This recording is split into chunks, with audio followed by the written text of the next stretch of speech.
Luto tayo ng pork asado. Pwedeng-pwede ito sa Pasko. Ano? Mm. Yan.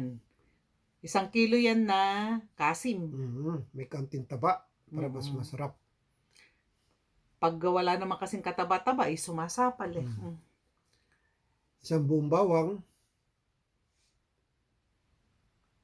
1/4 cup na soy sauce, 1 tablespoon na kalamansi, kalahating teaspoon na pamintang durog. I-mix lang natin mabuti.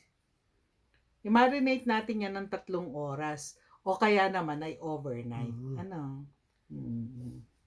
So, ito na. In-overnight namin. Pero nilagay namin sa rep para Yes. hindi masira. Tanggalin lang natin yung mga garlic na dumikit doon. Saka natin isisir. Yan. Pabra-brownin natin yan para maganda yung kulay ng ating asado.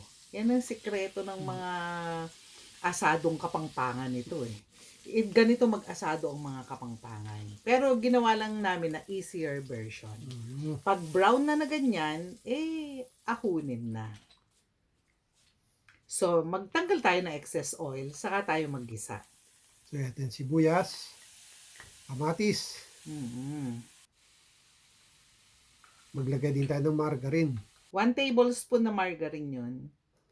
1/2 cup na tomato sauce. Pupulahin lang yung tomato sauce, lutuin mabuti. Saka na natin ilagay yung marinade. Andiyan dyan na yung mga bawang niya. Kaya hindi na tayo naglagay ng bawang sa paggisa. 1 cup na tubig, 3 bay leaves, 1 tablespoon uli na kalamansi juice. 1/4 cup na brown sugar. Yung star anise natin, 2 piraso lang o kaya 3 pag maliliit. Depende naman kung gaano nyo gusto yung anise na flavor. Nalagay na natin yung pork.